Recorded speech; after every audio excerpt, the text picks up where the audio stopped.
Cerita novel dimanjakan oleh Presiden bab 186-190. Ojo lali di subscribe ya lur, yuk gasken. Bab selanjutnya bab 186. Monan tidak bisa membantu tetapi sedikit mengernyit. Agak tidak senang, dia berkata, keduanya, apa acaranya lagi? Bukankah kamu sudah bertunangan? Apakah ini mengemis lagi? Jenny Jing melihat pemandangan itu, di bawah sinar matahari. Pria itu tampan, wanita itu cantik. Clara mengenakan gaun putih, memegang mawar merah berdiri di sana. Wajah bahagia bergerak, tetapi benar-benar beberapa korek api. Dia mengambil sudut bibirnya dan berkata pelan, ini cukup menarik. Hah, Monan tidak menanggapi sekaligus. Menurutku cukup menarik untuk melihat keduanya dalam pose ini dari sudut ini. Monan, guru, apakah Anda sudah gila? Salah satunya adalah mantan tunangan Anda dan yang lainnya adalah nyonya yang mencuri mantan tunangan Anda, dan sekarang Anda mengatakan mereka berdiri bersama untuk permen mata. Jenny menarik pandangannya dan tersenyum saat melihat ekspresi horor Monan ditambah ketidakmampuan untuk mengatakan apapun. Panci jenis apa yang cocok dengan penutup jenis apa? Kita perlu menjaga pikiran kita tetap terbuka dan tidak terus memikirkan hal yang sama. Monan tidak sebagus fiksasinya dengan konotasi, ketika dia meludah, selingkuh dan masih sangat terkenal, benar-benar tidak tahu malu, puh. Jenny kehilangan senyumnya, tetapi tidak mengatakan apa-apa, memperlakukan pertunjukan itu sebagai pengabaian total, tanpa gelombang di hatinya. Tapi dia tidak peduli, jadi tentu saja orang lain peduli. Sore itu, berita itu tersebar, bunga populer Clara dirayu oleh pacarnya yang kaya lagi di lokasi syuting, semanis mungkin.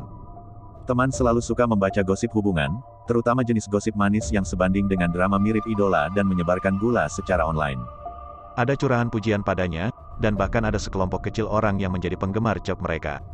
Tentu saja, ada yang merasa bahwa King sedang menggelar pertunjukan, tetapi suaranya sangat minim dan dengan cepat dibungkam oleh para penggemar fanatik. Segalanya tampak menjadi sedikit lebih baik, kontroversi dan skandal sekolah setahun yang lalu telah sirna seiring waktu. Ditambah dengan rekonsiliasi online antara Jenny Jing dan Clara beberapa waktu lalu, dan lamaran pernikahan yang manis hari ini. Yang positif selalu terlihat lebih penting daripada yang negatif. Citra Clara di benak teman-temannya juga sedikit berubah. Bagaimanapun, kebanyakan teman, pada kenyataannya, baik dan pelupa. Meskipun masih ada bagian dari ingatan yang akan menyebutkan apa yang terjadi bertahun-tahun yang lalu di bagian komentar, itu dengan cepat dihancurkan oleh tim pelaporan anti kegelapan King. Di permukaan, sudah terlihat damai. Jenny sedang berbaring di tempat tidur pada malam hari, menggesek ponselnya, melihatnya dengan seksama, dan mengaitkan sudut bibirnya. Goreng, tunjukkan, lebih baik tunjukkan lebih banyak sekarang dan goreng lagi. Goreng kembali persona peri kecilmu, naik lebih tinggi. Karena itulah satu-satunya cara, sampai hari Anda jatuh, sakitnya akan semakin parah. Jenny selesai mengusap ponselnya dan bersiap untuk tidur. Tiba-tiba, telepon berdering dan pesan teks masuk. Dia membukanya dan melihat bahwa itu dari Lin Sufan. Itu hanya untuk mengatakan bahwa ada beberapa drama besok yang ingin dia ceritakan padanya dan bahwa dia harus pergi ke kamarnya sekarang. Jenny melihat waktu itu, sekarang jam 1 pagi, tutup larut malam dan mulai syuting lagi besok pagi. Masuk akal untuk mengatakan bahwa dia tidak akan dipanggil terlalu larut untuk membicarakan adegan itu. Tetapi setelah memikirkan tentang sikap gila kerja Lin Sufan, Jenny diam-diam menyimpan ponselnya dan mengganti pakaiannya. Kostumnya sudah habis, Jenny tinggal di lantai 13 dan Lin Sufan tinggal di lantai 12. Jenny turun dari lift ke pintu kamarnya dan membunyikan bel pintu. Segera, pintu terbuka, Lin Sufan, masih mengenakan pakaian yang sama dari pekerjaan hari ini, melihatnya dan membuka pintu. Kamu di sini, aku tidak mengganggu istirahatmu dengan mengirimimu pesan terlambat. Jenny menggelengkan kepalanya saat memasuki ruangan dan berkata, tidak, aku baru saja bangun, kamu bilang ada beberapa tempat yang ingin kamu ceritakan, mana saja? Tidak banyak, hanya beberapa hal yang harus diperhatikan, aku khawatir aku akan tidur besok dan melupakannya, jadi aku terburu-buru untuk memberitahumu tentang hal itu saat ini. Lin Sufan berkata, dan menyebarkan naskahnya sehingga dia bisa duduk di kursi dan fokus menceritakan kepadanya tentang drama itu. Pemahaman Jenny tinggi, dan ketika dia dulu bekerja di PR, dia biasa membantu para aktor mempelajari naskah sesekali, jadi tidak sulit untuk memahaminya. Lin Sufan adalah sutradara yang serius dan bertanggung jawab, karena dia tahu bahwa Jenny adalah pembuat film pertama kali dan membutuhkan lebih banyak perhatian, begitu banyak area yang membutuhkan perhatian khusus ditandai dengan pena merah. Jenny mendengarkan dengan penuh perhatian dan saling bertukar pikiran, dan sebelum Anda menyadarinya, 1 jam telah berlalu. Selama waktu ini pelayan hotel, masuk untuk mengantarkan makanan. Jenny melihat bahwa Lin Sufan masih makan saat ini, dan setelah bertanya, dia menyadari bahwa dia sibuk menonton film di malam hari dan belum makan malam. Pada titik ini semacam camilan malam makan malam bersama. Jenny hormat dan mengambil secangkir teh dari pelayan, meminumnya dan mengobrol sebentar sebelum bangun untuk pergi. Tetapi hanya setelah mencapai pintu, rasa pusing yang hebat tiba-tiba menghantamnya. Dia segera berpegangan ke dinding dan menggelengkan kepalanya, tetapi yang bisa dia rasakan hanyalah angin puyuh, diikuti oleh kegelapan. Bangun lagi, itu adalah keesokan harinya. Jenny membuka matanya dengan linglung, langit-langit putih di depan matanya, lampu gantung di pintu masuk masih di depan matanya, perabotan yang aneh dan familiar, menyebabkan kepalanya sakit. Dia memejamkan mata dan tanpa sadar mengulurkan tangan untuk menggosok kepalanya sebelum dia menyentuh karpet di bawahnya, seolah-olah tiba-tiba membalik tombol di tubuhnya, dan tersentak kembali ke kesadaran, langsung terpental dari lantai. Ini bukan kamarnya, bukan tempat tidurnya juga, dia di lantai. Apa yang sedang terjadi? Ingatan tentang semalam kembali dengan cepat, dan Jenny memucat saat sesuatu terjadi padanya. Dengan cepat melihat sekeliling, dia melihat bahwa semuanya telah diatur dengan rapi di dalam ruangan, sementara Lin Sufan sedang duduk di sofa dekat jendela, kepalanya dimiringkan dan mata tertutup, tampaknya masih tidak sadarkan diri. Kotak makan siang yang setengah dimakan jatuh ke lantai, supnya tumpah ke lantai, dan seluruh tapak karpet menjadi kotor. Jenny bergegas dan mendorongnya untuk bangun beberapa kali. Lin Sufan mengerutkan kening dan mengusap kepalanya, sebelum dia berkata, "Apa yang terjadi? Hah? Kenapa kamu ada di kamarku sepagi ini?" Jenny Jing tenggelam dan berkata dengan suara dingin, "Kita dihitung." Lin Sufan terkejut, mungkin karena efek obatnya, tapi dia agak lambat bereaksi, dan butuh beberapa detik baginya untuk mengingat apapun. Melihat ke bawah, saya melihat makanan yang tumpah di lantai dan tiba-tiba menyadari sesuatu. Sial, bajingan mana yang melakukan ini? Hentikan, seseorang datang. Wajah Jenny muram, dan telinganya sangat bagus, jadi dia tentu saja mendengar langkah kaki yang terburu-buru dan berantakan di koridor luar. Dia memandang Lin Sufan, yang mengerti, dan juga berubah warna, segera berkata, "Ini mencoba membuatmu terbunuh, bagaimana? Mengapa kamu tidak menemukan tempat untuk bersembunyi dulu?" Bab 187. Jenny menggelengkan kepalanya. Tidak ada gunanya, mereka bertekad untuk menjebakku, dan bersembunyi itulah yang mereka inginkan, dan jika mereka ketahuan, bahkan jika mereka menumbuhkan 100 mulut, mereka tidak akan bisa membedakannya. Bagaimana dengan itu? Jenny dengan keras mengerutkan alisnya, tidak mengatakan apa-apa, dan dengan cepat berlari ke jendela untuk melihat ke bawah. "Kamu tidak perlu mengkhawatirkan aku, buka saja pintunya dan jika ada yang bertanya, pastikan kamu ingat untuk mengatakan kamu belum melihatnya." "Oh, jadi kamu?" Jenny mengabaikannya saat dia menggulung lengan bajunya dan berbalik untuk melihat 2 cangkir air yang dia minum dari meja, serta makanan yang dia makan tadi malam, dan melipat kembali untuk menyapu semua makanan dan cangkir ke dalam tas. Saat ini, ada ketukan di pintu. Ada suara serak di luar, sepertinya yakin orang-orang ada di dalam. "Bapak, Lin, buka pintunya, aku membawa dokter ke sini untuk menemuimu, cepat buka pintunya." "Direktur Lin, kamu baik-baik saja, Direktur Lin, kamu baik-baik saja." "Sudahlah, tidak ada suara di sana, pelayan, buka saja pintunya." Wajah Lin Sufan berubah saat dia mendengar kata-kata itu dan bergegas menuju pintu. Dan hampir di saat yang sama, aku hanya merasakan angin kencang menyapu belakangku, dan ketika aku berbalik, tidak ada lagi sosok Jenny di dekat jendela. Datanglah beberapa anggota kru dari acara yang sama. Asisten Direktur Liu Kang bergegas ke depan, diikuti oleh petugas hotel dengan kartu kamar di bagian akhir. Semua orang sedang terburu-buru, namun ketika mereka melihat Lin Sufan berdiri di dalam ruangan, utuh, mereka tercengang. "Old Forest, apakah kamu baik-baik saja?" Lin Sufan mengerutkan kening, "Apa yang bisa saya lakukan?" "Tidak." Liu Kang juga sedikit bingung, dan mengeluarkan ponselnya dan berkata, "Bukankah kamu mengirimiku pesan yang mengatakan bahwa kamu sedang tidak enak badan dan sedang sekarat? Itu sebabnya aku bergegas ke sini, dengan orang-orang di cepat." Lin Sufan melihat ke telepon dan ada pesan di atasnya, menunjukkan bahwa pengirimnya adalah dirinya sendiri. Kerutannya semakin dalam dan dia berbalik untuk mencari di sekitar rumah, akhirnya menemukan teleponnya di tempat tidur. Buka dan lihat dengan cermat, hebatnya, memang ada pesan yang dikirim 10 menit sebelumnya. Pengirimnya adalah dirinya sendiri dan penerima tepatnya adalah Liu Kang. Apa yang terjadi di sini?" Liu Kang sedikit khawatir ketika dia melihat dia memegang ponselnya dan berdiri di sana tampak bingung. "Old Lin, apa kamu baik-baik saja? Kamu baru mengirimiku pesan 10 menit yang lalu, kamu seharusnya tidak melupakannya secepat itu." Lin Sufan menoleh untuk menatapnya. Anggota kru lain yang mengikuti di belakang Liu Kang juga memiliki ekspresi terkejut di wajah mereka. Wajahnya merosot dan dia berpikir, "Maaf, ini mungkin kesalahpahaman, mungkin saya meletakkan ponsel saya di tempat tidur dan secara tidak sengaja menekannya di suatu tempat jadi saya mengirim pesan yang salah, maaf atas kesulitan melarikan diri." Liu Kang melihat situasinya dan merasa semakin aneh. Tetapi jika dia berkata begitu, dia tidak bisa berkata lebih banyak lagi. Saya hanya bisa peduli, untung kamu baik-baik saja, jika benar-benar terjadi, pastikan kamu memberitahu kami. Kamu adalah hati dan jiwa kru. Jika kamu mengalami kecelakaan, kru akan berantakan. Lin Sufan mengangguk. Salah satu pria yang mengikuti Liu Kang diam-diam mengamati setiap sudut ruangan.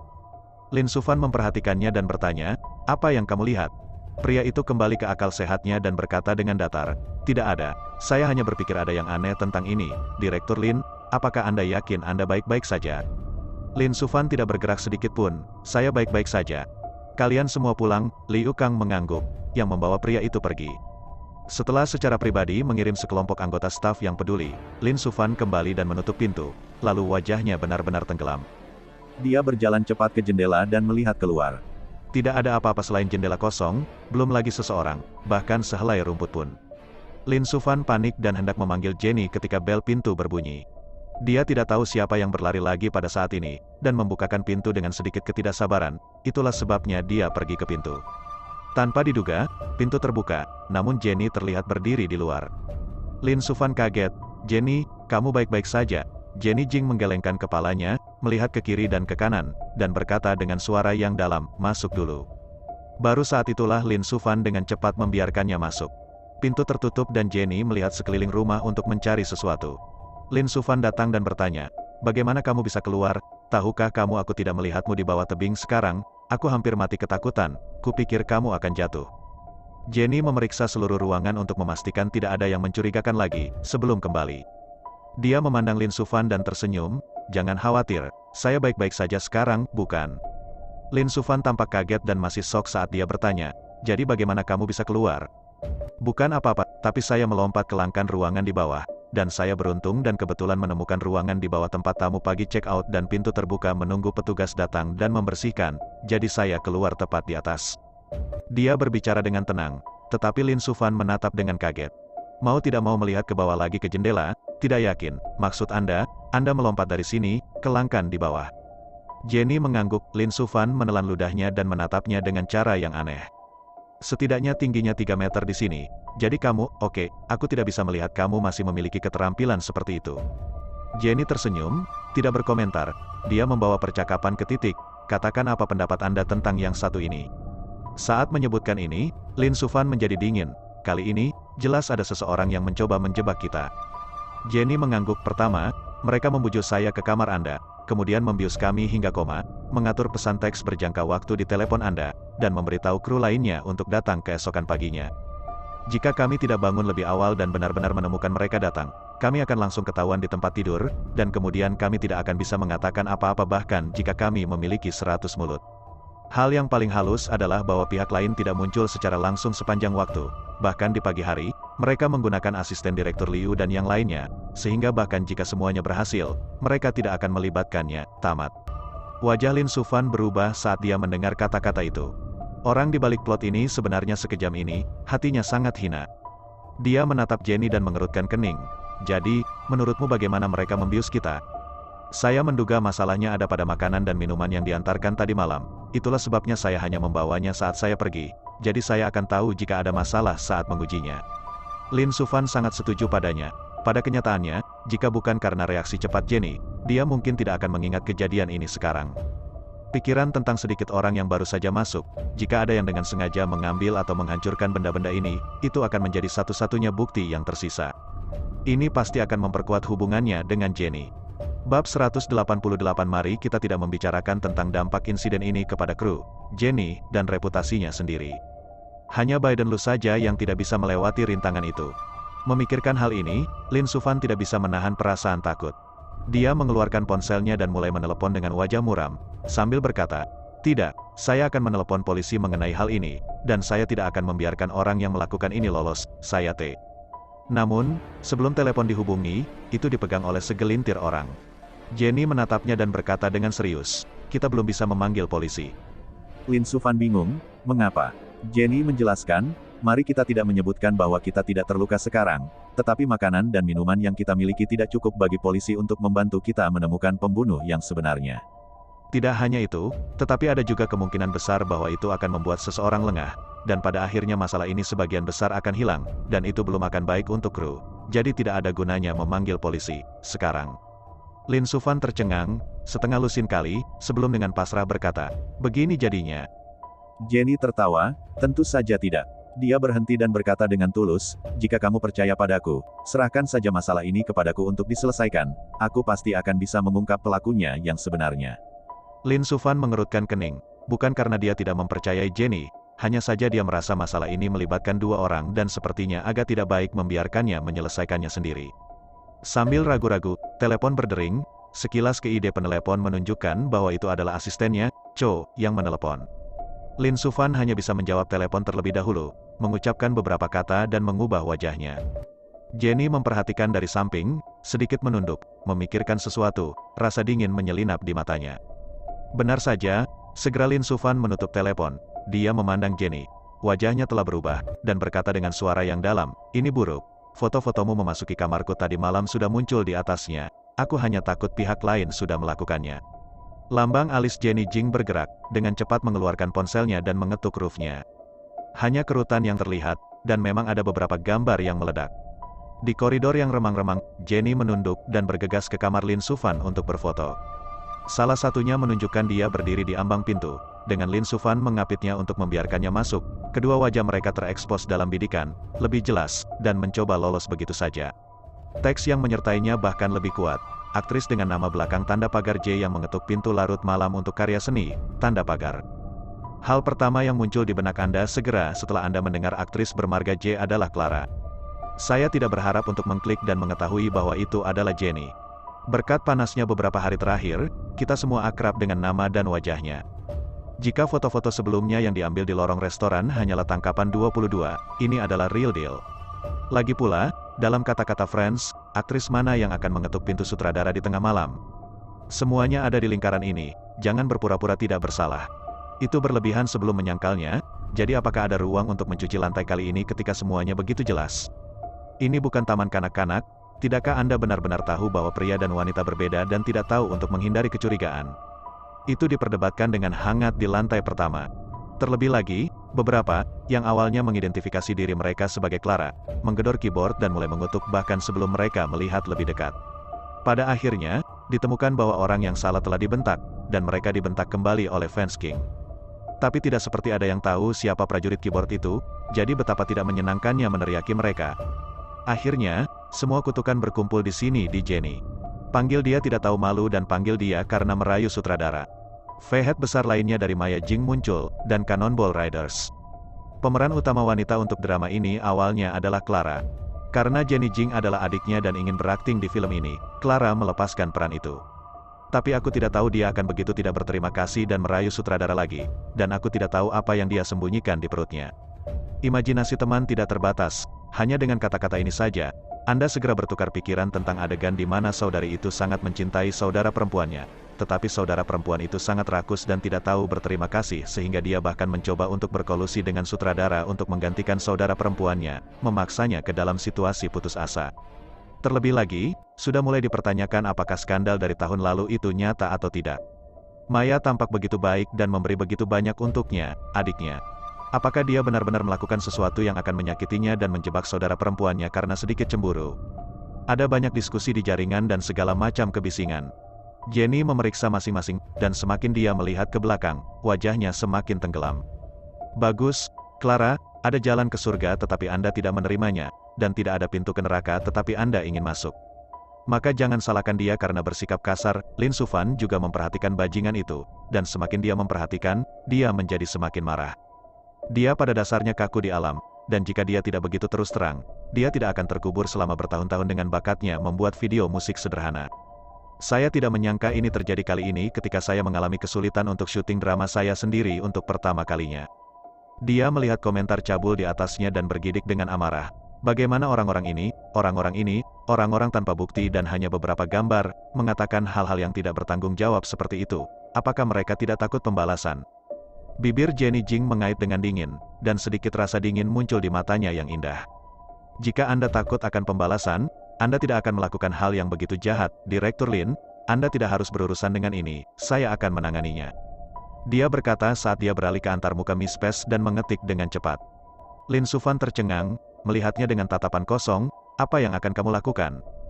Jenny selesai mengetik, mengirim, lalu tersenyum padanya. Secara alami, ini masalah memperlakukan mereka sebagaimana mereka ingin diperlakukan. Pekerjaan lama Jenny adalah hubungan masyarakat. Apa yang dilakukan PR, itu salah satu yang berspesialisasi dalam memecahkan keadaan darurat dan masalah. Dia dulu membantu orang, tapi kali ini dia membantu dirinya sendiri. Tidak ada perbedaan. Jika hanya ada satu perbedaan, itu adalah tujuannya dulu untuk memilih kliennya sendiri, dan untuk yang lainnya, mereka semua berada di lingkaran yang sama, dan dengan bahasa sehari-hari, semua orang menginginkan nasi caca. Kuenya sebesar itu, dan jika Anda memakannya, orang-orang tidak memilikinya lagi, jadi dia tidak pernah mengambil sesuatu terlalu jauh, dan selalu menyisakan sedikit ruang untuk orang-orang. Tapi kali ini berbeda, dia pikir mudah bagi orang untuk bersikap terlalu baik dan penindas. Dan beberapa orang, sungguh, tidak pantas menerima kebaikannya. Jenny kembali ke kamarnya, Monan tidur di sebelahnya tadi malam karena dia keluar tadi malam karena iseng dan tidak memberitahunya sehingga dia tidak tahu apa yang terjadi tadi malam. Saat ini, sudah jelas bahwa Monan telah diberitahu dan telah melihat uraian di atasnya, dan saat itulah dia menyadari apa yang terjadi tadi malam, dan wajahnya berubah. Dia datang ke kamar Jenny dan bertanya, "Apa kabar? Baiklah." Jenny menggelengkan kepalanya, "Aku baik-baik saja." Monan menyalahkan dirinya sendiri, "Ini semua salahku. Aku seharusnya datang tadi malam untuk memeriksamu, tapi jika aku tahu kau tidak ada di sana, itu tidak akan terjadi hari ini." Bab 189 Jenny menatapnya dan tersenyum. "Aku tidak bisa menyalahkanmu, akulah yang keluar tanpa memberitahumu. Selain itu bahkan jika kau membawaku kembali tadi malam, fotoku pergi ke Lin Sufan di tengah malam sudah diambil, tidak berpengaruh pada hasil, dan apa yang harus diungkapkan hari ini juga akan terungkap." Monan bahkan lebih cemas mendengar berita itu. "Bagaimana dengan itu? Mengapa kita tidak memberitahu Pak? Biarkan dia menjelaskan ini." Jenny menggelengkan kepalanya, "Tidak, saya bisa mengatasinya sendiri." Dia tidak ingin bergantung pada Biden Lu untuk segalanya, mengatakan bahwa dia akan tumbuh sendiri dan suatu hari nanti bisa benar-benar berdiri di sisinya. Jika dia tidak bisa menangani hal kecil ini, hak apa yang dia miliki untuk berdiri di sisinya? Jenny berpikir saat dia maju ke kamar mandi untuk mandi sebentar. Monan bahkan lebih cemas saat melihat betapa tenangnya dia. Seseorang pasti mengatur ini di belakang layar, dan bahkan jika kita tidak memberitahu Tuan, kita tidak bisa hanya duduk dan menunggu hal itu terjadi. Jenny selesai mencuci wajahnya dan menyekanya dengan waslap, tersenyum, "Tentu saja tidak." Dia berhenti dan berkata, "Inilah yang akan Anda lakukan untuk saya di siang hari." "Apa itu? Tolong aku." Jenny membasuh wajahnya, membersihkan diri, dan meminta pelayan membawakan sarapan ke kamarnya. Lakukan semua itu sebelum jogging ke lokasi syuting. Ledakan di atasnya sudah meledak, dan bahkan semua kru tahu tentang itu. Begitu Jenny Jing memasuki lokasi syuting, dia merasa bahwa semua orang menatapnya dengan tatapan ingin tahu dan aneh, dan terlebih lagi, sudah mempercayai rumor di atasnya, menatapnya dengan semacam jijik. Monan sangat marah dan balas menatap dengan ganas. "Jenny, bagaimanapun, tenang, seolah-olah ini adalah sesuatu yang tidak dia ketahui, atau tidak terjadi." Pergi ke ruang ganti seperti biasa, Clara tiba-tiba datang lebih awal hari ini dan sudah duduk di sana ketika dia masuk. Dia membawa penata riasnya sendiri, yang sekarang sedang menata rambutnya, dan ketika dia melihatnya masuk, senyum palsu menumpuk di satu wajah. "Kakak, kamu di sini, kupikir kamu akan mengambil cuti dan tidak datang." Tak disangka, Jenny Jing yang biasanya selalu cuek padanya justru menanggapinya. Dia mengangkat alis, "Mengapa saya ingin mengambil cuti?" Clara menunjukkan ekspresi terkejut. "Kamu belum tahu itu, kan, saudari?" Dia berkata, mengeluarkan ponselnya dan mengetuk hotspot atas untuk menunjukkannya. "Aku melihatnya pagi-pagi sekali, dan aku tidak tahu betapa aku mengkhawatirkan adikku, dan berpikir untuk datang sendiri menemuimu jika aku tidak melihatmu datang nanti. Aku tidak percaya kamu tidak tahu." Mata Jenny Jing terkulai dan mengusap teleponnya. Mengabaikan kerlip kesuraman yang melintas di wajah Jing, dia tersenyum. "Jadi ini yang kamu bicarakan? Aku tahu tentang ini, ada apa?" Semua orang di sekitar mereka menatap dengan heran. "Bagaimana Anda bisa begitu tenang ketika Anda tahu? Apakah ini berarti Anda benar-benar tidak peduli, atau Anda berpura-pura tidak peduli?" Seolah merasakan pikiran mereka, Jenny Jing tertawa ringan. "Tidak perlu terlalu terkejut, jika saya harus peduli dengan apapun yang orang katakan ketika mulut mereka panjang. Apakah saya akan hidup?" Penata rias yang biasa merias Jenny memiliki hubungan yang baik dengannya. "Mau tidak mau aku menelan ludahku saat mendengar berita. Itulah sebabnya aku bertanya dengan suara kecil, tapi ini membuat banyak keributan. Apakah kamu tidak takut itu akan mempengaruhi reputasimu?" Jenny Jing duduk tegak dan menggaruk rambutnya dengan sisir, berkata dengan suara ringan, mereka hanya berpikir bahwa saya sampai di puncak dengan akal-akalan, tidak peduli apa yang saya katakan sekarang, tidak ada yang akan mempercayainya, jadi mengapa tidak menggunakan saja kekuatan untuk berbicara ketika saatnya tiba, mengapa repot-repot dengan hal lain. Petik 2. Ada hening sesaat di sekelilingnya.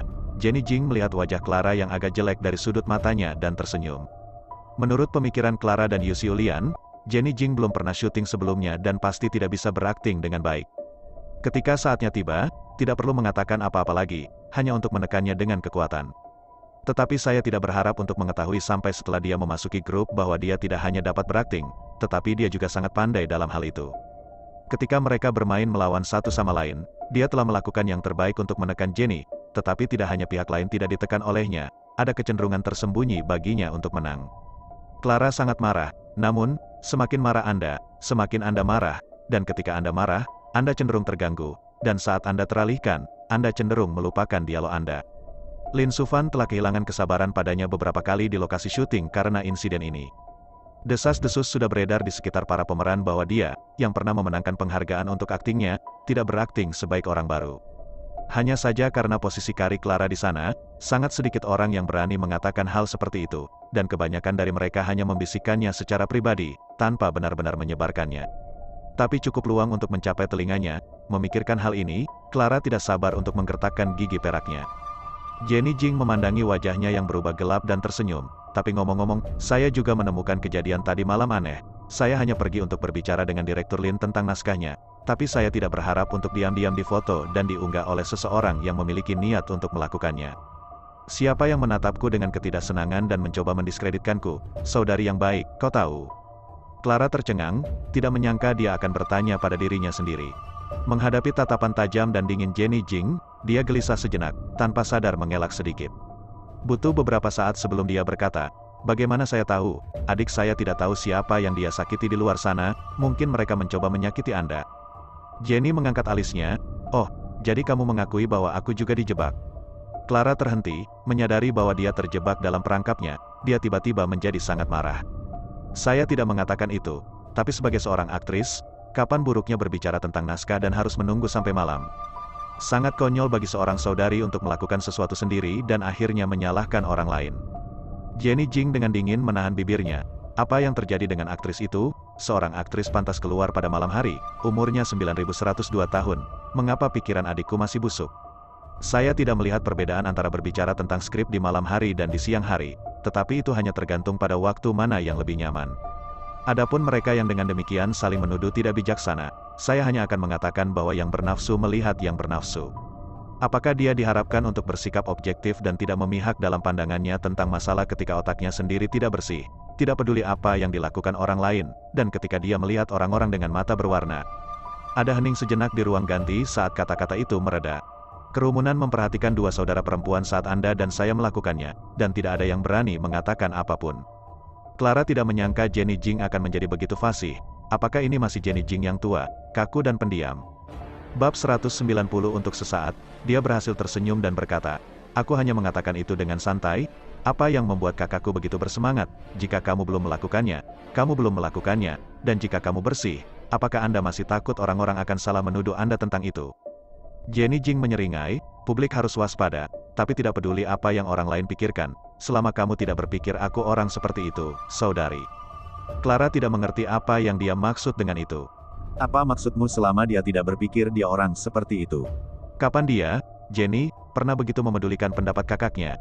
Hati Clara mencibir, tapi wajahnya tetap diam, perang kata-kata, dan itu terjadi di sini. Jenny Jing duduk dalam posisi untuk mempersiapkan riasannya untuk penataan. Clara datang lebih awal untuk bagiannya hari ini, dan saat ini telah selesai menata rambutnya dan keluar dengan bantuan Aoi. Jenny diam-diam mengedipkan mata pada Monan yang berdiri di sudut. Monan akan terkesan dan berbalik untuk mengikutinya. Di lokasi syuting, alat peraga telah dibangun. Lin Sufan, meskipun tadi malam dihitung, pagi-pagi suasana hati yang indah tidak kemana harus pergi, tetapi masih dengan patuh duduk di belakang kamera. Clara berdiri di tengah lapangan, mendengarkan Wu Finger menjelaskan langkah selanjutnya, sementara di sisi lain berdiri beberapa pria bertopeng berpakaian hitam memainkan beberapa pembunuh berpakaian hitam dalam drama itu. Saat instruktur seni bela diri selesai menjelaskan, sebuah aksi keras terdengar, dan kamera mulai, secara resmi menembak. Aoi melihat ke kiri dan ke kanan, melihat tidak ada yang memperhatikannya, dan menyelinap ke samping tanpa bergerak. Set itu penuh sesak dan kacau, dan Aoi berjalan melewati kerumunan sampai dia mencapai bagian luar dari set, tidak berhenti, tapi berjalan lurus ke arah hotel. Monan mengikuti dari kejauhan, melihat situasinya dengan hati-hati. Hotel itu tidak lebih dari 7 atau 8 menit berjalan kaki dari lokasi syuting, dan ketika dia tiba, dia naik ke lantai pertama, hanya untuk menemukan seorang pelayan laki-laki di sudut. Di mana barangnya? Apa itu? Sisi lain agak bingung. Makanan dan minuman yang diberi obat bius itu, bukankah kamu membawanya keluar pagi ini saat kamu membersihkan kamar? Yang satu lagi berbau lebih bingung. Saya tidak melihat sisa makanan atau minuman. Wajah Aoi berubah.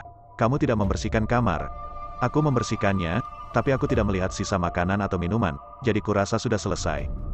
Bagaimana itu mungkin? Bahkan jika Anda sudah selesai makan, seharusnya ada sebuah kotak di sana. Apakah Anda sudah melihat kotak itu?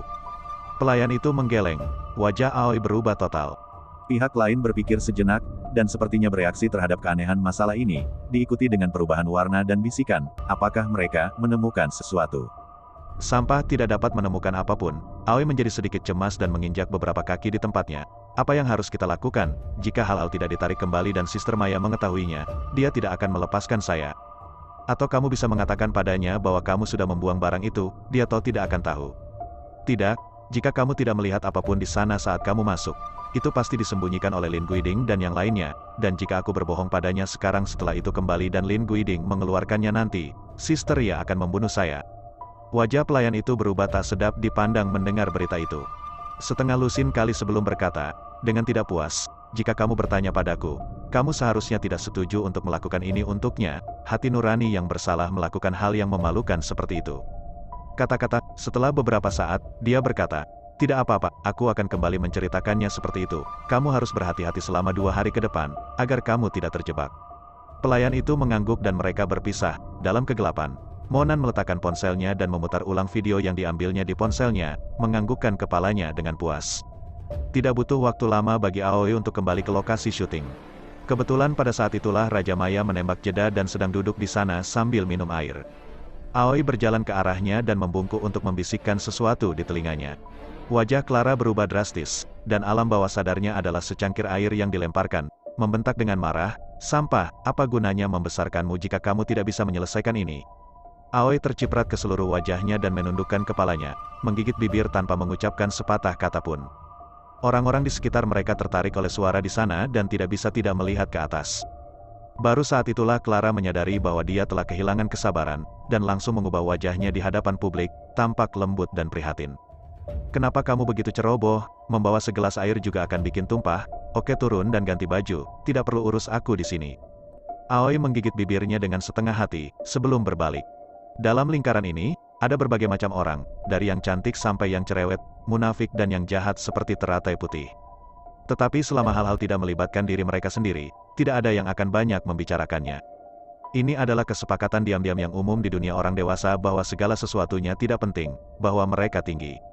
Adapun asisten itu tidak menyedihkan, mungkin ada simpati, tapi simpati kecil itu tidak terlalu tinggi untuk membuat mereka pergi dan menyinggung Clara. Aoi berjalan maju dengan kepala menunduk, diam tanpa ekspresi. Meskipun Clara tinggal di sana di hotel, sebagai asisten junior, dia tidak memenuhi syarat untuk tinggal di sana. Para kru sudah kekurangan dana, dan perlakuan terbaik telah diberikan kepada beberapa pemeran utama dan sutradara, sementara yang lainnya, semuanya, tinggal di hotel terdekat. Aoi sedang berjalan ke arah hotel ketika bayangan muncul di depannya dan seorang pria menghalangi jalannya. Dia mendongak dan melihat wajah Monan yang serius dan tegas. Jenny merias wajahnya dan pergi ke lokasi syuting dengan gerakan lambat. Clara sudah cukup istirahat, dan adegan berikutnya adalah persaingan di antara mereka berdua. Sebagai pemeran utama wanita dan wanita kedua dalam drama, keduanya secara alami sangat bersaing karena mereka adalah rival yang mematikan. Orang-orang awalnya khawatir Jenny Jing, sebagai pemeran utama wanita dan pendatang baru dalam dunia akting, kemungkinan besar akan dikalahkan oleh Clara. Wanita dalam drama ini sudah menjadi karakter yang sombong dan berkulit hitam, dan jika wanita kedua ditekan, maka efek yang keluar pada akhirnya mungkin jauh kurang efektif. Seiring dengan peringkat drama itu sendiri, kemungkinan besar akan menderita. Tetapi kabar baiknya adalah bahwa King Ning tidak mengecewakan dan luar biasa sebelumnya.